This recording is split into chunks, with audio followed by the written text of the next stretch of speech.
इस वीडियो में हम करेंगे कक्षा 6 का गणित प्रकाश का अध्याय 10 का तीसरा भाग। इससे पहले वाली जो भी चैप्टर हैं यानी कि जो भी वीडियोज हैं वो सभी मैं प्ले लिस्ट में डाल चुका हूं। अगर आप देखना चाहें तो प्ले लिस्ट पर जाकर सभी चैप्टरों को देख सकते हैं, समझ सकते हैं। तो अध्याय 10 का तीसरा भाग शुरू होता है पेज नंबर 247 से, यानी कि पेज नंबर 247 पर दिया हुआ है तल प्लस 3 कोमा तल प्लस 4 से नीचे है, यानी तल प्लस 3 है वो तल प्लस 4 से नीचे है। अतः हम कह सकते हैं प्लस 3 छोटा होगा प्लस 4 से। ये होता है बड़ी का निशान, यानी कि जिसकी तरफ इसका मुंह खुला होता है वो संख्या बड़ी होती है। इसका मतलब है प्लस 4 बड़ा है प्लस 3 से। हम इसे ऐसे भी लिख सकते हैं। इसे कैसे लिख सकते हैं कि प्लस 4 बड़ा है प्लस 3 से, इस प्रकार से भी लिख सकते हैं। अगर जैसे प्लस की संख्या है तो उसके आगे अगर हम प्लस नहीं लगाएं तब भी सही होता है। आगे है क्या हम -3 से -4 बड़ा है, यानी कि -4 बड़ा है -3 से, या -4 छोटा है -3 से लिख सकते हैं।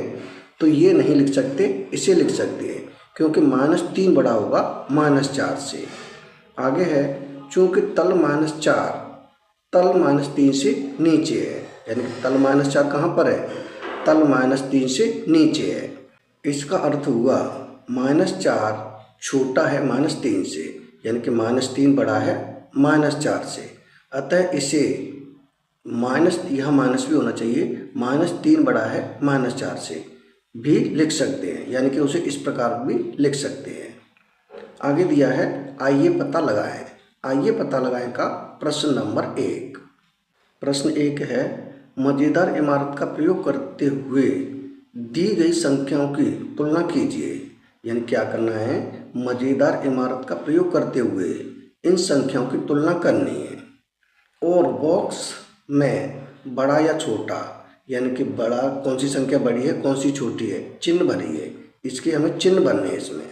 जैसे सबसे पहले ए है, ए में है -2 और +5। तो ये प्लस की संख्या, ये माइनस की है, तो प्लस की संख्या हमेशा माइनस की संख्या से बड़ी होती है। तो जो संख्या बड़ी हो उसकी तरफ हम ऐसे मुंह खोल देंगे। तो इसमें कौन सी बड़ी है, प्लस के 5 बड़ी है, -2 छोटी है। अब देखिए इसका बी भाग। बी में है -5 और ये +4। तो ये संख्या माइनस की है, ये प्लस की है, तो प्लस की हमेशा माइनस की संख्या से बड़ी होती है। तो हम 4 की तरफ ये निशान लगा देंगे। अब देखिए सी में है -5 और यहाँ है -3। यहाँ -5 है, यहाँ -3 है। दोनों ही संख्या माइनस की है। जब दोनों संख्या माइनस की हों तो जो छोटी वाली संख्या है वो बड़ी होती है, यानी कि जो -5 है -3 से नीचे होगी। तो इसका मतलब ये है कि -3 संख्या बड़ी होगी -5 से। आगे है डी में है +6 -6, यानी एक संख्या माइनस की है एक प्लस की है, तो प्लस की संख्या हमेशा माइनस की संख्या से बड़ी होती है। तो प्लस के 6 की तरफ मुँह कर देंगे इसका, ये हो गया डी। अब देखें ई में है 0 और -4, यानी कि माइनस की संख्या हमेशा 0 से छोटी होती है। तो इसमें क्या बड़ा है, इसमें 0 बड़ा होगा, तो 0 की तरफ इसका मुँह ऐसे कर देंगे। अब है एफ में यहाँ 0 यहाँ +4, यानी कि प्लस की संख्या है तो 0 से बड़ी होगी, तो ये कर देंगे हम 4 की तरफ। ये हो गए हमारे पहले प्रश्न के उत्तर। आगे दिया हुआ है ध्यान दीजिए कि सभी ऋणात्मक क्रमांक वाले तल 0 तल भूतल से नीचे हैं, यानी कि माइनस वाले जो क्रमांक होते हैं वो कहाँ होते हैं, 0 तल से यानी भूतल से नीचे होते हैं। जिस प्रकार से यहाँ पे दिखाया गया है 0 से नीचे है, ये सभी संख्या माइनस की होती है। आगे है अतः सभी ऋणात्मक 0 से छोटी है। इसका मतलब क्या है, इसका मतलब ये है जो भी माइनस वाली संख्या होती है, ऋण की संख्या होती है, सभी 0 से छोटी होती है। सभी धनात्मक क्रमांक वाले तल 0 तल भूतल से ऊपर है, यानी कि जो प्लस की संख्या होती है वो सभी कहाँ होती हैं, 0 से ऊपर होती है। यानी 0 यहाँ है तो ऊपर जो भी संख्या होंगी सब प्लस की होंगी, और 0 से नीचे होंगी वो सब माइनस की होंगी। आगे है अतः सभी धनात्मक संख्या 0 से बड़ी है। इसका मतलब ये है जो भी प्लस की संख्या होती हैं सभी 0 से बड़ी होती है। यानी इसका मतलब ये है कि 0 से जो भी संख्या ऊपर होती है प्लस की सभी संख्या होती है और 0 से बड़ी होती है, और 0 से नीचे वाली जो संख्या होती हैं सभी माइनस की होती हैं और 0 से छोटी होती है। आगे दिया है, आगे है प्रश्न नंबर 2। प्रश्न 2 है, मज़ेदार इमारत में अधिक तलों की कल्पना कीजिए। क्या कीजिए? जो मज़ेदार इमारत है उसमें अधिक तलों की कल्पना कीजिए तथा संख्याओं की तुलना कीजिए। उसके बाद क्या करना है? इन संख्याओं की तुलना करनी है। बॉक्स में बड़ा या छोटा भरिए, यानी कौन सी संख्या बड़ी है कौन सी छोटी है ये भी बताना है, उनमें ये निशान लगाना है, निशान भरना है। जैसे सबसे पहले ए है, ए में है संख्या एक तरफ तो -10 है, दूसरी तरफ -12 है। तो जो -12 है -10 से नीचे होगी। इसका मतलब ये है कि जो -10 है वो संख्या -12 से बड़ी होगी, तो इसकी तरफ मुँह कर देंगे हम -10 की तरफ। अब देखें बी में है, यहाँ 17 प्लस की है, यहाँ 10 माइनस की है। तो माइनस की संख्या से प्लस की संख्या हमेशा बड़ी होती है, तो हम प्लस के 17 की तरफ ऐसे मुँह कर देंगे। अब देखें सी में है, यहाँ 0 है, यहाँ 20 है। तो माइनस की संख्या से 0 हमेशा बड़ा होता है, तो इसका मतलब 0 की तरफ ऐसे मुँह कर देंगे।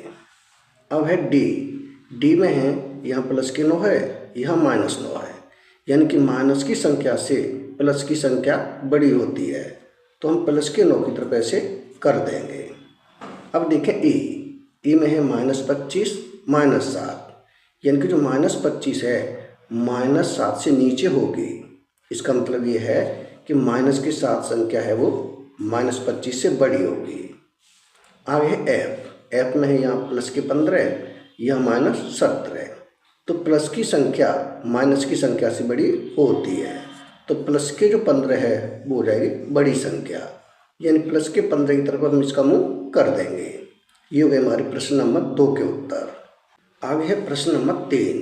प्रश्न 3 है, यहाँ दाईं ओर एक संख्या रेखा के रूप में दिखाई गई इमारत में यदि तल a बराबर -12 है, यानी कि ये जो संख्या रेखा दिखाई है, यहाँ जो a है, यहाँ a, यहाँ कितना है मान -12 है। तल d बराबर -1, और d का इसमें d है यहाँ पर, ये d बराबर है -1, और तल e बराबर +1। तल e कहाँ है? तल इससे ऊपर है, यहाँ पर ये है +1।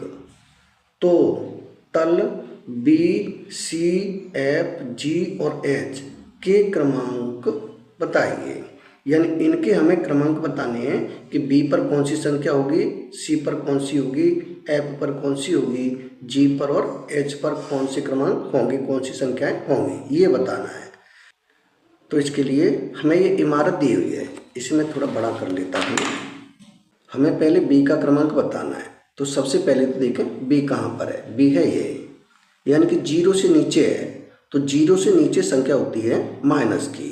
जैसे 0 यहाँ पर है तो 1 2 3 4 5 6 7 8 9, कितना होगा यहाँ? B का मान हो जाएगा यहाँ -9। अब देखिए C कहाँ पर है? C ये है, तो C का भी मान होगा माइनस में, यानी 1 2 3 4 5 6, तो C का मान कितना होगा? यहाँ हो जाएगा -6। अब देखना हमें F कहाँ पर है? F है ये, यानी यहाँ पर है, तो F का मान होगा 0 से ऊपर है, तो 1 2, यानी F का मान +2 हो जाएगा। कितना हो जाएगा? यहाँ हो जाएगा ये +2, ये प्लस का निशान है। अब है G कहाँ पर है? G है ये, तो G का मान 0 से ऊपर है तो प्लस का होगा, यानी कि 1 2 3 4 5 6, G का मान यहाँ कितना होगा? 6 हो जाएगा। अब देखें H कहाँ पर है? H है सबसे ऊपर, यानी कि ऊपर की तरफ चलेंगे तो 0 यहाँ है, 1 2 3 4 5 6 7 8 9 10 11। H का मान कितना होगा? H का मान हो जाएगा +11। ये हो गए हमारे प्रश्न नंबर 3 के उत्तर। अब देखें इसका प्रश्न नंबर 4। प्रश्न 4 है, यहाँ दाईं ओर दिखाई गई इमारत में निम्नलिखित तलों को अंकित कीजिए। यानी इन अंकों को हमें इस इमारत में अंकित करना है। जैसे सबसे पहले ए है -7, तो -7 कहाँ होगा? 0 से नीचे होगा।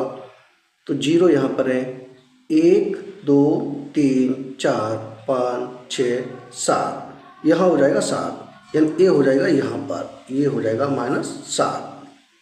अब है बी -4, ये भी 0 से नीचे होगा। तो 0 1 2 3 4, यहाँ हो जाएगा बी, यानी ये -4।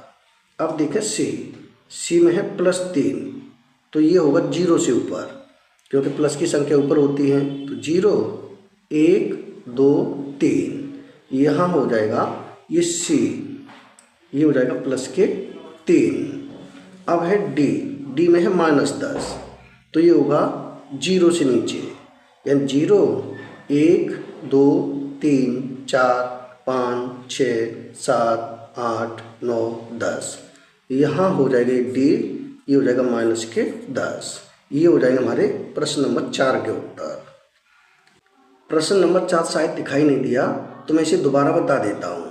जैसे यहाँ है ए का -7, तो ए कहाँ है? 0 से हम नीचे चल के आए, ए 1 2 3 4 5 6 7, यहाँ हो गया -7। बी में -4 है, तो 0 से नीचे की तरफ 1 2 3 4, यहाँ हो गया -4। सी में है +3, तो 0 से ऊपर 1 2 3, ये हो गया सी +3। डी है -10, तो 0 से नीचे यहाँ पर हो गया, ये डी कहाँ पर है? ये रहा -10, यहाँ पर मैंने संख्या रेखा पर दिखा दिए। आगे दिया है, कौन सा बटन दबाना है पता लगाने के लिए घटा, यानी कि कौन सा बटन दबाना है ये पता लगाने के लिए घटा। पिछली कक्षाओं में हम घटाने को निकाल लेना के रूप में समझ चुके हैं। घटाने का मतलब क्या है? निकाल लेना, ये हम पिछली कक्षाओं में समझ चुके हैं। उदाहरण के लिए, किसी दराज में 10 पुस्तकें, किसी दराज में कितनी पुस्तकें? 10 पुस्तकें हैं, 10 किताबें हैं। मैंने उनमें से 4 पुस्तक ले ली। मैंने क्या किया? उनमें से 4 पुस्तकें ले ली, यानी कि निकाल ली। अब दराज में कितनी पुस्तक बची? अब दराज में कितनी पुस्तक बची? 10 में से 4 घटा देंगे, कितनी बची? 6 पुस्तक बची। ये हो गया हमारा पेज नंबर 247। आगे चलते हैं पेज नंबर 248 पर। पेज नंबर 248 पर दिया हुआ है, हम घटा द्वारा उत्तर प्राप्त कर सकते हैं। हम किसके द्वारा? घटा के द्वारा उत्तर प्राप्त कर सकते हैं। 10 - 4 = 6, यानी कि 10 में से अगर 4 घटाएं कितना बचेगा? 6 बचेगा। या 10 में से 4 निकाल लेने के बाद 6 शेष रह जाता है, यानी कि 10 में से 4 निकालने के बाद कितना रह जाता है? 6 शेष रह जाता है, 6 बच जाता है। आप घटाने के अन्य तरीकों से भी परिचित हो सकते हैं, यानी कि घटाने के अन्य तरीकों से भी आप परिचित हो सकते हैं, जो कि अंतर एवं समानता के वर्णन से संबंधित है। जो किससे संबंधित है? अंतर या फिर समानता के वर्णन से संबंधित है। उदाहरण के लिए इस स्थिति को लीजिए, यानी कि दूसरी स्थिति बताई गई है, मेरे पास 10 रुपये हैं। मेरे पास कितने रुपये हैं? 10 रुपये। और मेरी बहन के पास 6 रुपये हैं, यानी कि मेरे पास 10 रुपये हैं और मेरी बहन के पास कितने रुपये हैं? 6 रुपये हैं। अब मैं प्रश्न पूछ सकता हूँ, मेरी बहन को मेरे बराबर रुपए के लिए और कितने रुपए मिलने चाहिए। यानी कि अब मैं ये पूछ सकता हूँ कि मेरी बहन को कितने रुपए और दे दिए जाएं कि मेरे बराबर रुपए उसके पास हो जाएं। हम इसे 2 तरह से लिख सकते हैं। कितनी तरह से? 2 तरह से। जैसे 6 + क्वेश्चन मार्क, यानी कि 6 में कितने और जोड़ दें कि 10 हो जाए। तो 6 में अगर हम 4 और जोड़ दें तो कितना हो जाएगा? 10 हो जाएगा। यानी कि यहाँ 10 में से 6 घटा दें तब भी कितना बचेगा? 4 बचेगा। आगे है, यहाँ हम जोड़ने के लिए लुप्त संख्या ज्ञात करना। जोड़ने के लिए क्या करना? लुप्त संख्या को ज्ञात करना और घटाने के मध्य संबंध देखते हैं। और क्या देखते हैं? घटाने के मध्य संबंध देखते हैं। हम घटाने के इस अर्थ का उपयोग धनात्मक और ऋणात्मक संख्याओं के घटाने के लिए बराबर बनाना या लुप्त संख्या ज्ञात करना के रूप में करेंगे। इस संदर्भ में 15 माइनस 5, 100 माइनस 10, 74 माइनस 34 ज्ञात कीजिए। यानी कि इसी संदर्भ में हमें ये ज्ञात करनी है कि अगर 15 में से 5 घटाएंगे कितना बचेगा, यहाँ बच जाएगा 10। अगर 100 में से 10 घटाएंगे कितना बचेगा, यहाँ बचेगा 90। कितना बचेगा, 90 बचेगा। और 74 में से 34 घटाएंगे तो यहाँ बच जाएगा 4 में से 4 घटाएंगे 0, और यहाँ 7 में से 3 घटाएंगे 4, कितना बचेगा, 40 बचेगा। आगे दिया है, आगे है अध्यापक टिप्पणी, यानी कि अध्यापक के लिए सामान्यतः जब दो असमान मात्राएं होती हैं, क्या होता है, जब दो असमान मात्राएं होती हैं तब घटाव मात्राओं को बराबर करने के लिए आवश्यक परिवर्तन को इंगित करता है। घटाने की प्रक्रिया यह दर्शाती है कि लक्षित मात्रा तक पहुंचने के लिए प्रारंभिक मात्रा में कितना परिवर्तन होना चाहिए। विभिन्न तलों के संदर्भ में प्रारंभिक स्तर से लक्षित स्तर तक पहुंचने में क्या परिवर्तन आवश्यक है। ध्यान दीजिए कि आवश्यक परिवर्तन धनात्मक वृद्धि के लिए एवं ऋणात्मक कमी के लिए हो सकते हैं। आगे है आपका प्रारंभिक तल आर्ट सेंटर, यानी प्रारंभिक तल क्या है, आर्ट सेंटर, और लक्षित तल स्पोर्ट्स सेंटर है। यानी प्रारंभिक तल आर्ट सेंटर है और लक्षित तल स्पोर्ट्स सेंटर है। आपको कौन सा बटन दबाना चाहिए, तब आपको कौन सा बटन दबाना चाहिए। आगे है आपको 3 तल ऊपर जाना है। आपको कहाँ पे जाना है, 3 तल ऊपर जाना है, अतः आपको +3 दबाना चाहिए। अगर 3 तल ऊपर जाना है तो क्या करना चाहिए, +3 दबाना चाहिए। इसमें हम घटा का उपयोग करते हुए एक पद के रूप में लिख सकते हैं। यानी इसे हम किसके, एक पद के रूप में लिख सकते हैं, लक्षित तल माइनस प्रारंभिक तल बराबर होता है आवश्यक गति। उपर्युक्त उदाहरण में प्रारंभिक तल +2, यानी जो प्रारंभिक तल है वो क्या है, +2 है, आर्ट सेंटर, और लक्षित तल +5 है, और लक्षित तल क्या है, +5 है। +2 से +5 तक पहुंचने के लिए बटन +3 दबाना है।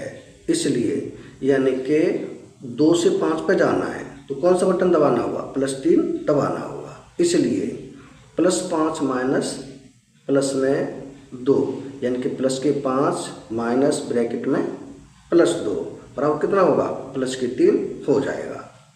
स्पष्टीकरण, जोड़ और घटाव के मध्य संबंध को याद कीजिए। क्या कीजिए, जोड़ और घटाव के मध्य संबंध को याद कीजिए। 3 प्लस यहाँ क्वेश्चन मार्क बराबर 5, यानी कि 3 में क्या जोड़ देंगे, 5 होगा, तो यहाँ हम 2 जोड़ देंगे तो 5 हो जाएगा, यानी 3 में 2 जोड़ेंगे तो 5 हो जाएगा। मैं लुप्त संख्या ज्ञात करने के लिए हम घटाव को उपयोग कर सकते हैं, यानी कि लुप्त संख्या ज्ञात करने के लिए क्या कर सकते हैं, घटाव का प्रयोग कर सकते हैं, संख्या को घटा सकते हैं। जैसे 5 माइनस 3 बराबर 2, 5 में से 3 घटा कितना बचा, 2 बचा, तो घटाव जोड़े जाने वाली लुप्त संख्या ज्ञात करने के समान है। ये हो गया हमारा पेज नंबर 248। पेज नंबर 249 से करेंगे हम अगली वीडियो में। इस वीडियो में रखते हैं इतना ही, यानी कि तीसरे भाग में रखते हैं इतना ही। अगर वीडियो पसंद आए तो लाइक करें, कमेंट करें, अपने दोस्तों के साथ शेयर करें। धन्यवाद।